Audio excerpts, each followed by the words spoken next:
Final Fantasy VII Rebirth is a game of absolute extremes, and a very polarizing experience on the whole. So let's mull it over, let's give my first impressions for Final Fantasy VII Rebirth now that I'm a good chunk of the way into it. I completed everything that I had to do in the Grasslands, or at least everything available to me, and I've done the side quests I've had available up to me up to this point, and I'm now squarely in the middle of the Junon completion arc. Going around the map, collecting all the various doodads and gadgets, and having all that good fun. But I think one of Rebirth's biggest selling points is also one of its greatest weaknesses, and that's the open world, at least from what I've played of it. You see, in a lot of ways, it kind of devolves to that stereotypical Ubisoft-esque open world where it's filled with a bunch of towers to lead you to a to-do list of things to do and accomplish in an open world that feels more like busy work than incentivizing and engaging content. Now, there are some fun things to do in the open world in Final Fantasy VII Rebirth, like, don't get me wrong there, like stumbling across a relic in Junon and then getting ported into Fort Condor and having your main characters be in those, well, low polygon count bodies is pretty fun and charming, and it's nice just stumbling upon a new minigame. I prefer the old Moogle design visually, but the actual Moogle little scenarios, we gotta like round them up, is okay. I like that. It's at least something new to do. But a lot of the open world just kind of boils down to, here's a tower, climb it, and find the button to press. Actually it's a switch to flip, and it'll put a bunch of new things on your map to go do, which either amount to fighting an enemy or a group of enemies with various conditions for completion, or just going to another node and hitting the triangle button and then doing some like bootleg QTE. And for some reason, they decide to have like Chadley yap to you after every little task you complete. And I think they even knew that this would get, draining on you. So they added like another AI companion with Mai. But even then, like, she gets old really quickly. They even try and have some banter between these two, but it's like few and far between. And I just don't think it's enough. Because most of the time, after I do an objective, I'm forced to stand there for like 5 to 15 seconds when I have to just see animations on my screen go by showing that, hey, you pressed the triangle button, congratulations. Or I have to hear like a yap session from Chadley or Mai. And then when I do these combat scenarios in the open world, I have to hear about Mai, like, read the Wikipedia article for these, like, monsters. And it's just like, can I listen to the combat song or the actual thing going on here? Like, do I need this? Like, I appreciate them trying to implant more world building and lore into the scenario, but do you have to replay Mai's dialogue every time I retry the fight just to try and get all the objectives completed? Realistically, how much lore on the Alpha Dunk do I need? You know, like, we can condense this a little bit. At least it plays while I'm fighting, that way I can, play the game while she's talking. But I feel like if you made these descriptions just item blurbs that I can read in my own time, or just give me an audio log I can then peruse in my own time and play while I'm just exploring the world or traveling between objectives, I feel that personally would be better for me. It's a little thing, but when I'm fighting, it's really distracting hearing Mai read Wikipedia while the battle music plays, while all the characters like grunting in my ear, and I hear all the audio effects from every attack going off. It's just a bit too much in my opinion. And there's like so many little decisions that were made in the development of this game that feels like it was made to pad out the time of the experience. Like climbing up ladders or climbing up those chocobo walls just takes like weirdly long. I wish they would just like speed that up a little bit. And like after every objective that I do, I have to sit through like multiple animations worth sometimes of just these pop-ups where I can't move. If I could move, that would be fine. But it's like I'm forced to stand there as these pop-ups happen. Now, on an individual level, you may be just saying, okay, well, it's only like 10 seconds, but I'm like banging out these objectives rather quickly, so they add up.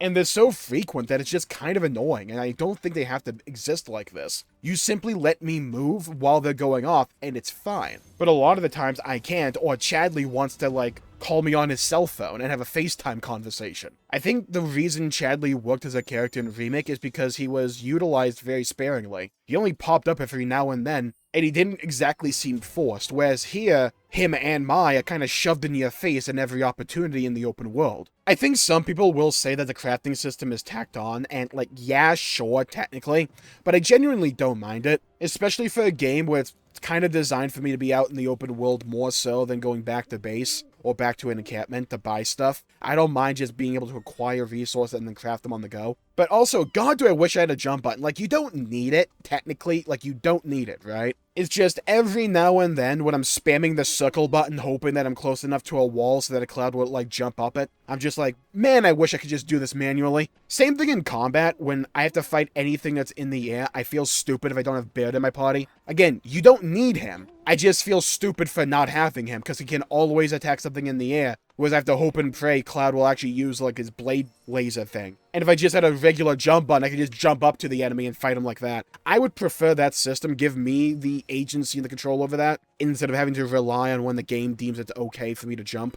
But God, the world is pretty, I will say that. I don't want to comment too much on the performance of the game overall, because I can't tell if I, like, set up my graphics card incorrectly, or if this game just, like, dips below 60 FPS kind of frequently. But I think it's just maybe my Elgato or my Elgato program's just a little bit iffy, because every now and then I'll get, like, extended stays of it being, like, sub 60 FPS, and every now and then it'll just be fine. Though I definitely don't think performance mode, even under the best circumstances, is consistent 60, at least in my experience, but I don't want to dwell on that, because it could be just a hardware issue on my end, or a software issue. Visually, though, this game is gorgeous. Jesus Christ. Dude, this game is so pretty, it's insane. Like, yeah, it's a grass zone. I have a weakness for that, right? I think the colors in this game are very pretty and vibrant. I think the world design itself is really memorable and pretty. And I love the Junon location, because you just always have the giant city of Junon overlooking the entire zone, so you always have that signature visual of the cannon. And I like how, like, the time of day progresses from going from the grasslands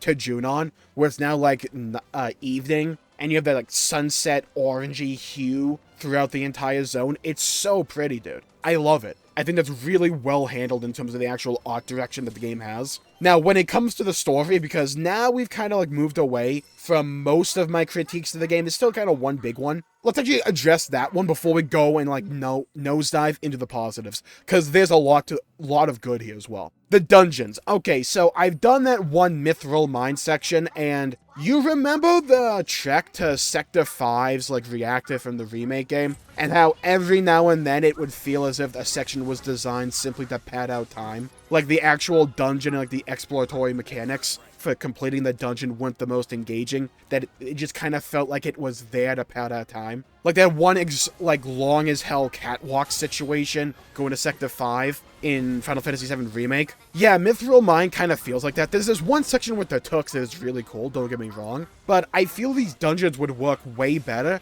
if there was way more flavor text or just dialogue between the characters. Like, I don't want to spoil it too much, but there's one moment where the gang gets separated, so you have Cloud, Tifa, and Aerith in one party, and Baird and Red 13 in the other. And the moment we had the Cloud, Tifa, and Aerith party go their own way, I'm like, oh, we're gonna have some really funny dialogue going ahead with these three. Because you would think, oh, it's gonna be Tifa and Aerith just ganging up and teasing Cloud. There weren't any real sections like that. It was just kind of mostly dead silence as you moved your way through the dungeon for some reason. Like, it just felt a little bit bizarre and time-paddy. I don't even think the dungeon itself was necessarily that bad. It was kind of filler, just, if you gave more story moments and just character moments for these characters to, you know, talk to each other, which the rest of the game does not have an issue with, I feel that Mithril Mine would have been way better in my opinion. It had some bright spots, don't get me wrong, but it was just kind of like bleh otherwise. But, now, having said that, let's talk about the great parts of this game.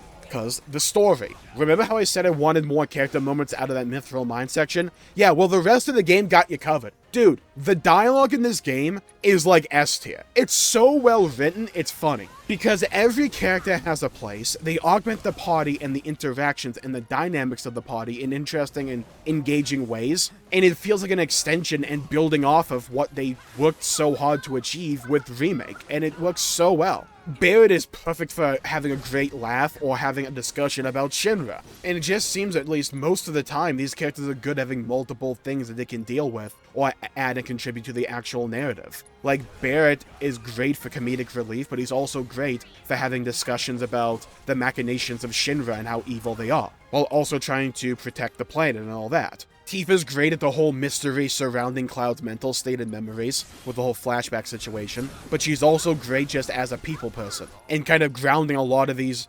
locations in the actual characters, and bringing them all back to Midgar. Tifa and Aerith both work well off of Cloud, and Aerith, like, contributes to the overall mysticism behind Rebirth and, like, the overall direction the story's going as well, while also bringing a little bit of naivete to the actual party that Cloud rounds out with his steadfast realism and experience. Like, that works well. Red 13 is a cat. He doesn't need to be more than that, but he will be more than that, because I haven't gotten to his actual character arc yet. But he's been a great addition to the actual party. And just the comedy you get sometimes just with Barrett and Red 13 is funny as hell. Like, Red 13 stealing Barrett's bed back in Calm was a great moment. He just curls up on the mattress and Barrett's like, well, where the hell am I supposed to sleep? It's like moments like that that make Remake and Rebirth so special from a story and character development and character just standpoint. Like, those are kind of the moments I've been waiting 4 years for, because I love them so much in Remake, and they're being handled arguably even better so far in Rebirth. And I've barely scratched the surface of the actual narrative. I haven't even gone into Junon proper, under Junon. But the game has set up a whole bunch of mysteries that I care about already. The character writing is S tier again. World building is really good so far. Whoever designed the card game, like Queen's Blood, I think is the name of it, that game is super fun. Like, what is it with Final Fantasy and always having a really fun card game in the game? I'm such a sucker for it. Triple Triad, whatever the thing was in Final Fantasy IX. I know it's not Final Fantasy, but Gwent in The Witcher 3 was great, and now Queen's Blood here is super fun. I think Rebirth on the whole is kind of like balancing between a lot of repetitious and generic open world content, but juxtaposed with some really endearing story moments. The gameplay, the actual combat is super fun and interesting. I love the combat so much. It takes what Remake did well and does it better, giving you more mechanics, making some mechanics baseline. I think combat having synergy skills and abilities is amazing. Progression is decent. There's some really boring talents you can pick up, like 3% overdrive damage or whatever. You exist just to pad this out. But then you get some really cool abilities like, oh, I get a frost attack or an ice attack that does not use up MP. Cool! Just a bunch of things where it clearly feels like they played Remake and said, how do we make this better? Because enemy design is also way better in my opinion, at least so far. More interesting. I care about what these actual enemies actually are, what they do, and how to counteract them. Because there's really, really, really good enemy variety so far, where the strategies that I have to invoke to counteract and beat these enemies is different depending upon what enemy I'm fighting. That's great. Aerial attacks still aren't perfect, but they feel miles better than in Remake. Whoever gave Cloud the ability for Firebolt Blade, freaking mwah! That ability hits like a truck and it looks so cool when I'm doing it. And it's an aerial attack, so that works. And I can then combo off of it in the air. It's great. Whoever designed Red 13's combat needs a raise, cause holy crap, I was not expecting Red 13 to be that fun. He's like a failed druid on steroids from World of Warcraft, if you ever played that game. And he has this one ability like Stardust Ray, where you use 2 ATB gauges and he just essentially drops a nuke on a location. I was legit one-shotting difficult enemies with that thing. It's funny. And you feel rewarded for doing different combinations of characters because of the different synergy skills and abilities you can unlock. The game feels way more open and free form than it did in Remake, and I think that's one of its greatest strengths. Sure, it's not perfect, and the open world design is a bit repetitious and Ubisoft-esque, but I don't think that undermines the good that is being done here with Rebirth. The comedy is like S tier. I've had genuine fits of laughter from this game so far. Granted, a lot of that comes from Barrett because he's like my favorite character. I love Barrett so much. But it's just every character so far is well written, even some of the side characters. And like these one-off characters for side quests. They are decent and they flesh out the world and build off of it. And they do what Remake did for Midgard, give more personality and breadth of life into these locations. I actually care about Calm. Like, how did they do that? I actually care about Calm as a location. And do I even need to talk about the music? Dude, it's so good! Like, this soundtrack is next level. It's super good. I think Final Fantasy VII Rebirth will be hard to beat for Soundtrack of the Year. I'll keep an eye out for Dragon's Dogma 2 in that regard, don't get me wrong. Same with, like, Persona 3 Reload, but, like, oh my god, Rebirth's soundtrack is so good. Like, who thought to put the credits song from Remake, remix it a bit, and make that the zone theme for the Grasslands? Or at least one of them. It's so brilliant. This is one of the things that Final Fantasy as a series does so well, is retool and reuse and remix certain songs of old in new, vibrant ways to give you the feel of those songs, but in a different mood, and to give them a different context. It works so well here. So like, yeah, I have my issues with Rebirth, but good God, the moment the good things start to happen, I forget about them. And like, let's be real here, right?